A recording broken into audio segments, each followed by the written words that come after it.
कि जब तक आसिम मुनीर साहब का सारा मामला जो है वो लेंडर नहीं हो जाता, मजबूत नहीं हो जाता, एक्सटेंशन वाला और इस्तिस्ना वाला, तब तक ये प्रॉब्लम तो रहेगा। और ये अलीमा खानम साहिबा ने कह भी दिया कि जब तक पूरी तरह से आसिम मुनीर साहब के कंट्रोल में चीज़ें नहीं आती तब तक आपकी मुलाकात नहीं करवाई जाएगी। अब बहुत सारे लोग मिसालें दे रहे हैं कि माजी में भी औरतों के साथ ये होता रहा तो अब भी हो रहा है। सवाल ये है कि औरतों के साथ माजी में ये कौन करता रहा? लेकिन एस्टेब्लिशमेंट और नवाज शरीफ ने मिलकर ये जुल्म किसके खिलाफ किया? बेनजीर भुट्टो और नुसरत भुट्टो के साथ किया। इसी तरह जो मरियम नवाज के साथ वाहिद वाकया हुआ जहां मरियम नवाज के होटल का दरवाजा तोड़ा गया, तो वो 2 सेक्टर कमांडर उसके अंदर इन्वॉल्व थे और एजेंसियां उसके अंदर इन्वॉल्व थी, कोई सियासी हुकूमत नहीं थी। क्योंकि अगर हुकूमत को आपने उसमें दबाना है तो वहां तो पाकिस्तान पीपल्स पार्टी की हुकूमत थी सिंध के अंदर, जहां मरियम का दरवाजा टूटा था। लिहाजा वहां पे एस्टेब्लिशमेंट ने ही ये काम किया, आज भी एस्टेब्लिशमेंट ही ये काम कर रही है। सवाल ये पैदा होता है कि जो मौजूदा हुकूमत है वो कैसे एस्टेब्लिशमेंट की सहूलतकार बन सकती है, जबकि माजी में उनके बगौर खुद उनकी औरतों के साथ भी जुल्म होता रहा है। मेरे ख्याल में पाकिस्तान में जो औरत कार्ड है वो खत्म ही कर देना चाहिए।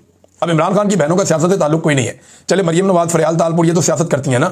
बेनजीर भुट्टो भी एक सियासी खातून थी, इलेक्शन लड़ती थी, या जो बाकी खवातीन इलेक्शन लड़ती हैं उनको आप अलग कर दें, लेकिन जो गैर सियासी खवातीन हैं उनके साथ तो कम से कम ज्यादती ना करें।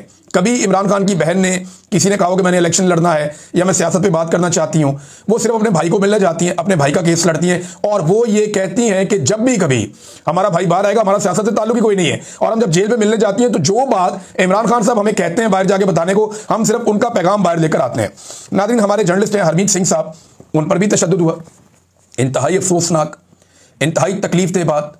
और उससे ज़्यादा तकलीफदेह बात यह है कि एक दिन पहले हम सब और बहुत सारी सहाफ़ती तंजीमें, हर तरफ रोला पड़ा हुआ था। शादिब खानज़ादा साहब से एक सवाल किया था एक साहब ने उनकी अहलिया की मौजूदगी में, तो उसको हरासमेंट भी करार दिया गया, बड़ा रोला शोला भी डला।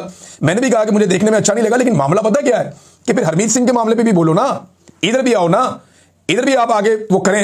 यानी मिडिल क्लास आदमी का कोई पाकिस्तान में एहसास नहीं है? क्या आपका एलीट क्लास में होना जरूरी है कि आपके इंसानियत को पूरे होंगे?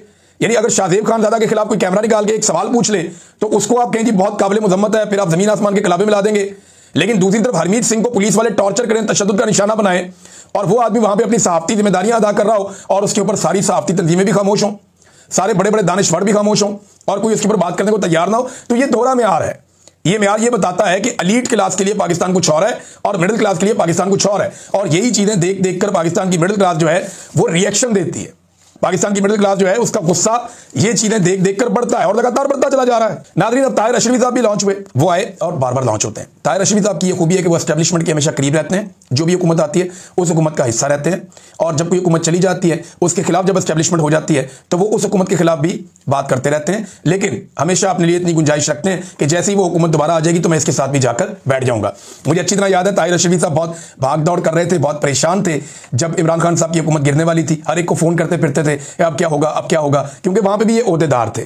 लेकिन जैसे ही इमरान खान साहब की हुकूमत चली गई तो फिर इन्होंने दूसरी तरफ अपने मामलात बना लिए। वैसे भी इनके जो अरब हुक्मरान हैं उनके साथ अच्छे मामलात हैं, उनके साथ जाकर मिलते हैं और उनके साथ ताल्लुकात इन्होंने कुछ बनाए हुए हैं जिस बिना पर पाकिस्तान में भी इनको पजीराई मिल जाती है।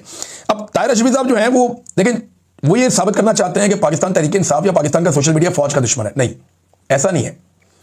ताहिर अशरफी साहब अगर ये लोग फौज के दुश्मन होते ना तो जब इंडिया पाकिस्तान की लड़ाई हुई थी तो सारे के सारे पाकिस्तानी फौज के साथ ना खड़े होते।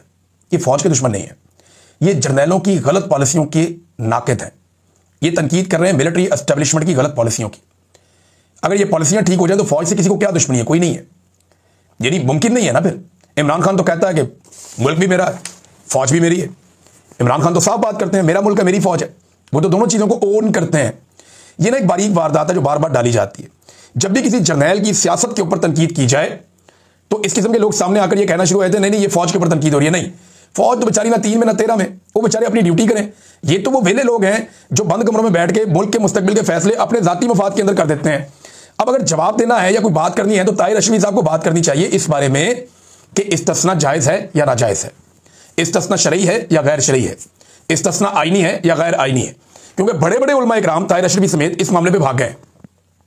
बड़े बड़े आलम दीन ये कह चुके हैं, तो मुफ्ती तकी उस्मानी साहब हों, तारिक मसूद साहब हों और जवार बहादुर साहब हों, गामदी साहब हों या दीगर और बहुत सारे उलमा इकराम, मैं नाम लेना भूल जाऊंगा, अल्लामा राजा नासिर अब्बास साहब हों या बहुत सारे और उलमा इकराम, वो ये कैटेगोरिकली साफ साफ कह चुके हैं कि ये गैर शरई और गैर इस्लामिया इस्तिस्ना, ये एक शिर्क के मुतरादिफ भी करार दिया बाज़ लोगों ने। तो ताहिर अशरफी साहब इसके ऊपर बात नहीं कर रहे। आपको इस पर बात कर